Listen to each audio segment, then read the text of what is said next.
Hello students, welcome to Magnet Brains Hindi. मैं लाली वर्मा एक बार फिर से आप सभी प्यारे प्यारे विद्यार्थियों का मैग्नेट ब्रेन्स के हिंदी मीडियम चैनल पर हार्दिक स्वागत करती हूँ। स्वागत करने के साथ साथ ये आशा भी करती हूँ, प्रार्थना भी करती हूँ कि आप सभी जहाँ भी होंगे स्वस्थ होंगे, खुश होंगे, प्रसन्नता के साथ अपने सभी कार्य कर रहे होंगे और आलस्य जैसी भावना को अपने मन में नहीं पनपने दे रहे होंगे। कैसे कैसे नहीं पनपने देना है? समय पर सोना, समय पर जागना, खेलना कूदना, मौज मस्ती, पढ़ाई लिखाई सब कुछ शामिल करना है। और एक बात कि अभी आप 9th में हो। अक्सर मैं क्या देखती हूँ आजकल, क्या देखने में आता है, छोटे छोटे बच्चे भी बड़े होने की कोशिश करते हैं। समझ में आया कैसे? बिल्कुल बड़ों जैसा रवैया कि हम बड़े दिखें। अरे भाई, बड़े तो होना ही है, बचपना तो जी लो। यदि बचपना चला गया तो फिर वो लौट कर आएगा नहीं, और बड़े तो आपको होना ही है, और बड़े के बाद फिर सीधे चले जाना है बुढ़ापे की ओर। समझ में आया? तो जो आपकी उम्र है, जो आपकी क्लास है, जो इतना प्यारा अभी आपका जीवन है, लाइफ है, उसको बहुत अच्छे से जियो, खुलकर जियो। जियो तो हर पल ऐसे जियो जैसे कि बहुत अच्छा हो। मैं ये नहीं कहूंगी जैसे कि आखिरी हो, ठीक है? तो यहां पर हमें बहुत अच्छे से अपने बचपने को जी लेना चाहिए, खूब मौज मस्ती, खेल कूद सब कुछ कर लेना चाहिए। और जब बात कर्म की हो, पढ़ाई की हो, तब गंभीरता अवश्य रखनी चाहिए, क्योंकि कहते हैं ना, हमारे बड़े बुजुर्ग भी कहते हैं, हंसी में मत उड़ाओ। यदि जो कर्म की बात होती है, जब गंभीरता पूर्वक हम कोई भी जैसे कुछ भी याद कर रहे हो या परीक्षाएं आती है, तो हम बड़े सिंसियर हो जाते हैं, सीरियसनेस के साथ पढ़ाई करते हैं। यदि यही सीरियसनेस और सिंसियरिटी यदि हम प्रतिदिन 1, 2 या 3 घंटे भी देंगे ना, तो हमें परीक्षाओं के समय कोई टेंशन नहीं होगी। और अब तो आप मैग्नेट ब्रेन्स पर वीडियोस भी देख रहे हैं। जो भी डाउट, जो भी चिंता, जो भी फिक्र, जो भी है, सब छोड़ दो, बस उड़ा दो। क्यों? क्योंकि मैग्नेट ब्रेन्स आपके लिए 100% फ्री ऑनलाइन एजुकेशन प्रोवाइड करता है।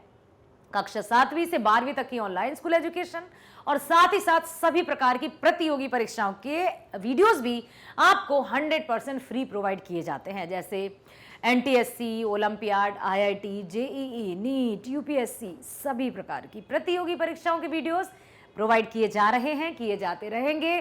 किसी भी प्रकार के पेड सब्सक्रिप्शन की हम बात नहीं करते हैं, मींस कभी नहीं करेंगे। बस आप तो ध्यानपूर्वक वीडियोस देखो और मौज मस्ती भी किया करो। खेल कूद सब कुछ जरूरी है। एकदम टेंशन में मत रहा करो, बड़े होने की कोशिश मत किया करो कि मैं बड़ा हो गया हूं। अरे भाई, बड़े तो होना है ना। बार बार मैं यही कहती हूं, जो बचपना है उसको जी भर के जी लो, क्योंकि जब आप बड़े हो जाओगे ना, तो इस एज को याद करोगे, स्कूल डेज को आप याद करोगे कि क्या दिन थे वो, है ना? कितना अच्छा था, कोई टेंशन नहीं, कोई परवाह नहीं। क्यों? क्योंकि अभी हम माता पिता की छत्र छाया में हैं, और जब तक माता पिता की छत्र छाया में रहते हैं, कोई परेशानी, कोई मुश्किल हम तक होकर भी नहीं गुजरती है। माता पिता हमारे सामने ढाल बनकर खड़े रहते हैं। हम सुख का पूरा मतलब अनुभव करते हैं, दुख का हमें आभास भी नहीं होता है कि आखिर दुख किस चिड़िया का नाम है, पता ही नहीं होता है। और जैसे जैसे बड़े होते जाएंगे, जिम्मेदारियां आती जाएंगी, अपने पैरों पर खड़े होंगे, अपना परिवार होगा, तब समझ में आएगा कि ये क्या है, और तब आपको याद आएगा कि सही कहती थी लाली मैडम, बेचारी, क्या पता अब रही या चली गई। बहुत सारी बातें होंगी जब आप बहुत बड़े हो जाएंगे, अपने पैरों पर खड़े हो जाएंगे, आपका अपना परिवार होगा। तो इन बातों को हमेशा याद रखो, बचपने को खुलकर जियो, पढ़ाई अच्छे से करो, मस्त मौज तरीके से। फीस की अब टेंशन करनी नहीं है, क्योंकि मैग्नेट ब्रेन्स तो 100% फ्री ऑनलाइन एजुकेशन प्रोवाइड कर रहा है, करता रहेगा। मेरे प्यारे विद्यार्थियों, हमने अपनी पाठ्यपुस्तक गोधुली भाग 1 का पार्ट 5 शुरू कर दिया है, जो लिखा गया है अमृतलाल नागर जी द्वारा। भारतीय चित्रपट मूक से सवाक फिल्मों तक, बिल्कुल आप उसके बारे में देख चुके होंगे कि सुन चुके हैं, सुना है ना? दादा साहब फाल्के, और भी बहुत सारी बातें हमने जानी। 1896 में बंबई शहर में सबसे पहले स्थापना की गई। उसके बाद सावे दादा ने इसको छोटी छोटी डॉक्यूमेंट्रीज बनाई, परंतु फिर भी यदि योगदान देखा जाता है तो दादा साहब फाल्के को ही फिल्मी जगत का जनक कहा जाता है या पिता कहा जाता है, क्योंकि उन्होंने भारतीय सिनेमा उद्योग की स्थापना की बड़े पैमाने पर, इसलिए उनको कहा जाता है जनक। इस वीडियो में हम करेंगे इसी चैप्टर के क्या बहुविकल्पीय प्रश्न। इसमें आपकी जिम्मेदारी है ज्यादा, क्योंकि आप पढ़ेंगे प्रश्नों को। ओके, प्रश्न मैं पढ़ूंगी, विकल्प रहेंगे 4, हर प्रश्न के ऑप्शंस 4 होंगे, चारों के ऑप्शंस मैं पढ़ूंगी, और जब मैं ऑप्शंस पढ़ रही होंगी तभी आप ध्यानपूर्वक देखना, और सही जो विकल्प हो उसको चयन करके तुरंत कमेंट बॉक्स में लिख देना, क्योंकि उत्तर मैं भी बताऊंगी, लेकिन मैं चाहती हूं कि आप उत्तर बताएं। मेरे उत्तर बताने से पहले आप आंसर बता दें और कमेंट बॉक्स में लिख दें। जो भी मुझसे पहले उत्तर बताएगा वो जरूर लिखें कि मैम आपके आंसर बताने से पहले हमने ये आंसर बताया। अपना नाम भी लिखिएगा, फिर आपका नाम पुकारा जाएगा, आपको नाम से बुलाया जाएगा। 10th में बहुत बच्चे इसी तरह से अपने कमेंट लिखते हैं और कमेंट देते हैं, और जो भी कुछ डाउट्स रहते हैं वो भी कमेंट बॉक्स में वो लिखते जरूर हैं। मैं देखती हूं, जब भी आपके कमेंट देखूंगी तुरंत आपके कमेंट का रिप्लाई जरूर दूंगी। और कभी रिप्लाई नहीं आया तो आप ये मत सोचना मैडम कहती तो हैं लेकिन रिप्लाई नहीं देती हैं। भाई जब भी देखूंगी, ऐसा तो नहीं कि आपने तुरंत कमेंट किया और मैंने देख लिया, कभी समय भी लग सकता है, लेकिन जब भी देखूंगी रिप्लाई जरूर करूंगी। सो आ जाइए मेरे साथ, चलते हैं हम मल्टीपल चॉइस क्वेश्चंस के पहले प्रश्न की ओर। पहला प्रश्न है, अमृतलाल नागर जी का जन्म कब हुआ था? कब हुआ था? 17 अगस्त सन 1916, 16 अगस्त सन 1916, 13 अगस्त सन 1945 या 17 मार्च सन 1916? बताओ, पहला, दूसरा, तीसरा या चौथा? सुना था आपने ध्यान से जब हम लेखक परिचय पढ़ रहे थे कि लेखक अमृतलाल नागर जी का जन्म 17 अगस्त सन 1916 को हुआ था। चेक कर लेते हैं। Yes, very well done, keep it up. चलते हैं अगले प्रश्न की ओर। अमृतलाल नागर जी का जन्म कहां हुआ था? अभी पूछा है कि कब हुआ था, तो 17 अगस्त 1916। अब स्थान पूछा गया है कि उनका जन्म कहां हुआ था। मुंबई, लखनऊ, आगरा या गुजरात? मुंबई में हुआ था? I don't think so. Lucknow, Agra या गुजरात? तो उनका जन्म हुआ था, जल्दी बताइए किसको याद है कि कहां हुआ था उनका जन्म? Gujarat, Agra. Yes, very good, बहुत बढ़िया। चलते हैं अगले प्रश्न की ओर। अमृतलाल नागर जी के पिताजी का नाम क्या था? शिवराम नागर, पंडित शिव पूजन सहाय, पंडित बिरजू महाराज या सुंदरलाल? देखिए, दूसरा और तीसरा तो है नहीं, अब बचे शिवराम नागर और सुंदरलाल जी। तो अमृतलाल नागर किस तरह से आप बता सकते हैं कि उनके पिताजी थे शिवराम नागर? हाँ, यस, बहुत सही। चलते हैं नेक्स्ट क्वेश्चन की ओर। नागर जी जब 19 वर्ष के थे तो देहांत हो गया था। किसका देहांत हो गया था? उनकी माता का, पिता का, भाई का या बहन का? याद है सबको? पिता का, बिल्कुल यही है जवाब, उनके पिता का देहांत हो गया था। नागर जी मूलतः क्या थे? मतलब जन्म कहां हुआ था, मूलतः मतलब कहां के थे? मराठी, पंजाबी, बंगाली या गुजराती? कहां के थे बताइए? मराठी थे? नहीं। पंजाबी? नो। बंगाली या गुजराती? यस। अगला प्रश्न, वे लखनऊ वासी कब हो गए थे? सन 1895 में, 1995 में, 1894 में या 1916 में? लखनऊ वासी कब हो गए थे? ईयर याद है आपको? हो गए थे सन 1895 में। सुहागे पर नुपुर पर उत्तर प्रदेश शासन ने नागर जी को कौन सा पुरस्कार दिया? मतलब किस उपाधि से उनको नवाजा गया था? भारत रत्न, विचंद, प्रेमचंद या इनमें से कोई नहीं? तो उनको क्या दिया गया था? प्रेमचंद का अवार्ड दिया गया था, क्योंकि प्रेमचंद रचना के उसमें युग प्रवर्तक, महान कथाकार, उपन्यास माने जाते हैं, तो प्रेमचंद पुरस्कार भी दिया गया। अमृत और विश्व पर नागर जी को कौन सा पुरस्कार मिला था? साहित्य अकादमी, गोल्ड मेडल, नोबल या भारत रत्न? भारत रत्न? नो, भारत रत्न तो नहीं मिला। गोल्ड मेडल या साहित्य अकादमी? यस। उनकी कसौटी कैसी थी? विदेशी, सामाजिक, भारतीय जन या हिंसात्मक? किस तरह की कसौटी, किस तरह का व्यक्तित्व था, किस तरह की रचनाएं करते थे, किस तरह का जीवन जिया उन्होंने, अमृतलाल नागर जी ने? तो उनकी जो जीवन की कसौटी थी वो किस तरह की थी? भारतीय जन, बिल्कुल। अंधश्रद्धा को काटने के लिए किसका प्रयोग करते थे वे? तर्कों का, विचारों का, अनुभवों का, या अपने ज्ञान का? तर्क, क्योंकि कहते हैं ना कि तर्क, वितर्क और कुतर्क भी होता है। डिबेट जब चलता है, आपने देखा होगा ना, वाद विवाद प्रतियोगिताएं की जाती हैं, और किसी से बहस करने का तात्पर्य ये नहीं कि हम उससे लड़ाई झगड़ा कर रहे हैं। बहस मतलब बहस दो लोगों के बीच में तभी होती है जब दोनों बराबरी के टक्कर वाले होते हैं, दोनों एक ही बात के बारे में बहुत सारी जानकारी रखते हैं, तब जाकर वो बहस होती है। बहस मतलब लड़ाई कदापि नहीं होता है, ठीक है। बहस तभी की जा सकती है जब दोनों तरफ बुद्धिमानी से एक ही विषय पर पूरी पूरी जानकारी हो, और एक भी अपनी बात पर अड़ा रहे और दूसरा भी अपनी बात पर अड़ा रहे। ठीक उसी तरह से तर्क और वितर्क होते हैं। बहुत से कुतर्क भी देते हैं, कुतर्कों का खंडन भी किया जाता है फिर उनका। तो उन्होंने अपने तर्कों के माध्यम से ये किया था। भारत में सिनेमा का काम शुरू करने वाले कौन थे? निकोलस, दादा साहब, दादा भाई या सावे दादा? भारत में सिनेमा का काम शुरू करने वाले, सिनेमा का काम शुरू किसने किया था सबसे पहले? हाँ, सावे दादा या दादा साहेब? सावे दादा, यस, वेरी गुड। अब समझ में आया आपको कि दादा साहब फाल्के और सावे दादा में अंतर क्या था। अभी देखिए, और प्रश्न देखेंगे तो और क्लियर हो जाएगा। भारतीय फिल्म उद्योग के जनक किसे कहा जाता है? जनक मीन्स पिता किसे कहा जाता है? दादा साहेब फाल्के को, नाना साहब फाल्के को, सावे दादा को, या इनमें से कोई नहीं?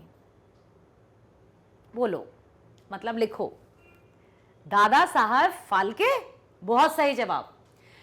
अगला प्रश्न है, किशोर साहू की पहली कौन सी फिल्म थी? आलम आरा, बेटी रानी, बहू रानी, या इनमें से कोई नहीं? आलम आरा तो थी नहीं।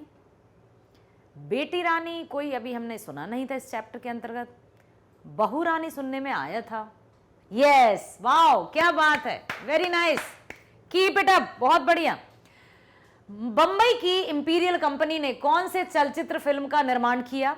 आलम आरा, हरिश्चंद्र, राजा हरिश्चंद्र, आलम आरा, आजम आरा, या इनमें से कोई नहीं? बोलो, बताओ बताओ। बताओ बताओ।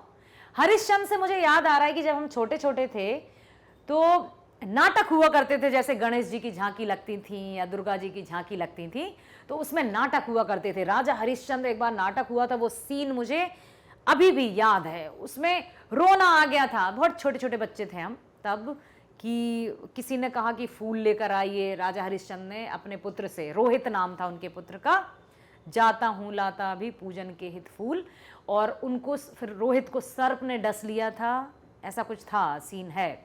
और अच्छे से स्टोरी याद करके आऊंगी, फिर आपको सुनाऊंगी, बड़ी अच्छी कहानी है राजा हरिश्चंद्र की। तो बंबई की इंपीरियल कंपनी ने कौन से चलचित्र फिल्म का निर्माण किया था? इनमें से कोई नहीं है वो। आगे देखते हैं। भारत की पहली बॉक्स ऑफिस हिट फिल्म किसको कहा जाता है? लंका या दहन, या लंका दहन, या आलम आरा? सबसे सुपर डुपर हिट कौन सी मूवी थी? जिसने वीडियो देखा है बिहार बोर्ड सॉल्यूशंस वाला, उसमें हमने चर्चा की थी कि कुछ हुआ था, कुछ हुआ था, बहुत कुछ हुआ था, और ये फिल्म हो गई थी सुपर डुपर हिट, लंका दहन। नागर जी कौन सी फिल्म लिखने के लिए पहली बार कोल्हापुर गए थे? संगम, संगत, राजा हरिश्चंद्र, या आलम आरा? उन्होंने कोल्हापुर में जाकर किस फिल्म का लेखन किया, या कौन सी फिल्म को लिखने के लिए वे गए थे कोल्हापुर? संगम, संगत, राजा हरिश्चंद्र, या आलम आरा? बताओ जल्दी, किसी को याद है? लिख सकते हैं आप। तो वे गए थे संगम। कैम्ब्रिज विश्वविद्यालय के प्रथम भारतीय छात्र कौन थे? कैम्ब्रिज विश्वविद्यालय, कैम्ब्रिज यूनिवर्सिटी आपने सुना होगा, बहुत प्रसिद्ध, बहुत फेमस, विश्व प्रसिद्ध, ठीक है, विश्वविद्यालय। सावे दादा, सर आर.पी. पराजे, फाल्के साहब, या इनमें से कोई नहीं? सावे दादा का तो बिल्कुल नहीं लगता है, दादा साहब फाल्के का भी नहीं लगता है, बचे कौन? Sir RP. पराजे, और इनमें से कोई नहीं भी नहीं है। तो हम किस उत्तर की तरफ चलते हैं? हम दूसरे उत्तर को देखते हैं कि ये सही है या नहीं है। बिल्कुल सही। Sir RP. पराजय कैम्ब्रिज विश्वविद्यालय के प्रथम भारतीय छात्र थे। कैम्ब्रिज यूनिवर्सिटी जो बहुत महंगी भी थी उस समय, हर कोई वहां पर जाकर शिक्षा प्राप्त नहीं कर सकता था। जो धनी संपन्न बुद्धिमान होगा वही वहां पर जा सकता था। लेखक के मित्र किशोर साहू की पहली फिल्म कौन सी थी? लेखक मीन्स अमृतलाल नागर जी के एक मित्र थे किशोर साहू जी, उनकी पहली फिल्म कौन सी थी? बहुरानी, कुंजरानी, पंजरानी या देवरानी? तो उनकी जो पहली फिल्म थी वो बहुरानी थी, क्योंकि बहुरानी फिल्म के बारे में चर्चा हुई है पाठ में। कुंजरानी, पंजरानी, देवरानी इनके बारे में कोई चर्चा नहीं है। ये तो सिर्फ भ्रमित करने को इस तरह के ऑप्शंस दिए जाते हैं। यह पाठ साहित्य की कौन सी विधा है? कहानी, रेखाचित्र, फीचर या निबंध? हाँ, निबंध। फीचर क्या है ये निबंध है। भारत में पहली बार सिनेमा कब और कहां दिखाया गया था? कब भी पूछा है, कहां भी पूछा है। तो 30 जनवरी सन 1880 को कोलकाता में, या फिर 7 जुलाई सन 1872 को दिल्ली में, या फिर 15 जून सन 1881 को बंबई में, या फिर 6 जुलाई सन 1896 को बंबई में। लास्ट वाला बड़े जल्दी आंसर बता दिया। देख लिए सारे ऑप्शंस, वेरी नाइस। भारत में पहली बार सिनेमा कब और कहां दिखाया गया? तो 6 जुलाई सन 1896 को बंबई में। Yes, very good. भारत में फिल्म निर्माण के क्षेत्र में कौन सा नगर विशेष विख्यात रहा है? गोवा, अहमदाबाद, बंबई या कोलकाता? फिल्मी नगरी किसको कहा जाता है? यस, आज भी बंबई नगरिया तू देख बबुआ। बिल्कुल, मुंबई नगरिया जो है वो फिल्मी नगरी कहलाती है। चलते हैं आगे। भारतीय फिल्म उद्योग के जनक कौन माने जाते हैं? जनक अर्थात पिता। सावेदादा, दादा साहेब फाल्के, किशोर साहू जी या पृथ्वीराज कपूर? दादा साहब फाल्के, बहुत बढ़िया। आगे चलते हैं। भारत में तीसरे दशक की सबसे महान फिल्म हस्ती कौन है? भारत में तीसरे दशक की सबसे महान फिल्मी हस्ती कौन है? जुबैदा, गौहर, बाबूराव पेंटर या इनमें से कोई नहीं? बाबूराव पेंटर मुझे याद आ रहा है कि हमने पढ़ा था। बाबूराव पेंटर, वेरी नाइस, बहुत बढ़िया लाली मैडम, है ना, तारीफ कर दो। आगे चलते हैं। कलकत्ते में स्टार थिएटर की स्थापना किसने की थी? सावेदादा, अमृतलाल नागर, मास्टर विट्ठल या मिस्टर स्टीवेंसन? किसने की थी कलकत्ते में स्टार थिएटर की, जो कि पश्चिम से आए थे? क्या पश्चिमी सिनेमा का आगमन जब भारत में हुआ तो उसी से सीख कर या उन्हीं से कुछ जानकारी प्राप्त करके भारतीय सिनेमा भी विकसित हुआ। तो कलकत्ते में स्टार थिएटर की स्थापना यस मिस्टर स्टीवेंसन ने की थी। भारतीय चित्रपट मूक फिल्मों में सवाक फिल्मों तक के पाठ के लेखक कौन है? अमृतलाल नागर जी। दिया है यस। भारत की पहली फीचर कौन सी थी? आलम आरा, भक्त मुंडलीक, लंका दहन या महाभारत? महाभारत सुनी है? क्या होता है महाभारत में? वनवास दिया जाता है और रावण का वध होता है। ओके, क्या होता है महाभारत में, बताना मुझे।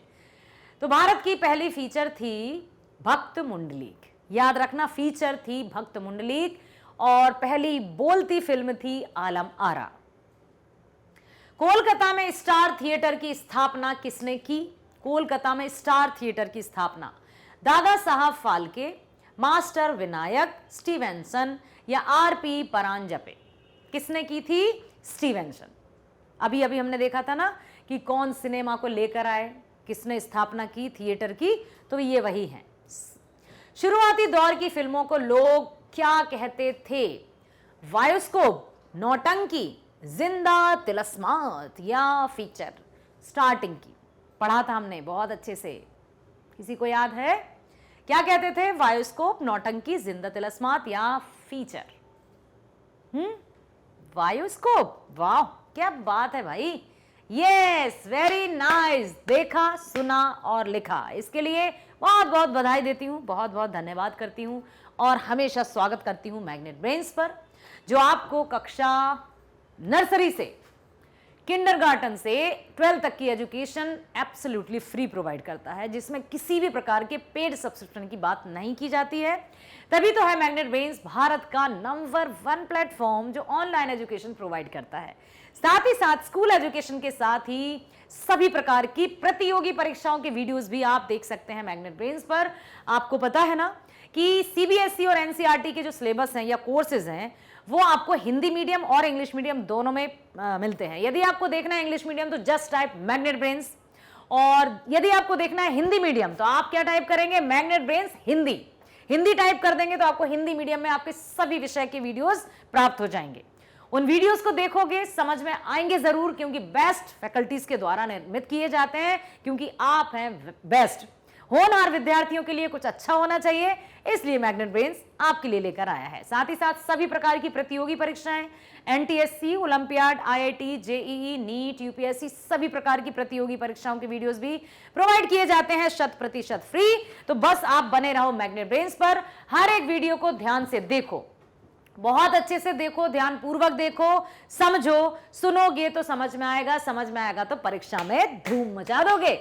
करो लाइक, सभी वीडियोस को सब्सक्राइब करो, क्योंकि सब्सक्रिप्शन के कोई चार्जेस नहीं हैं। अधिक से अधिक शेयर करो ताकि आपके जितने भी आपकी कांटेक्ट लिस्ट में शामिल हैं, आपके फ्रेंड्स, परिचित जो भी होंगे, सभी बेस्ट ऑनलाइन एजुकेशन का लाभ लेकर अपने लक्ष्य की तरफ आगे बढ़ते जाएं। बस हम यही चाहते हैं कि आप एजुकेशन में धमाल मचा दें। तो मिलते हैं नेक्स्ट वीडियो में एक और नए टॉपिक के साथ। नमस्कार, थैंक यू सो मच।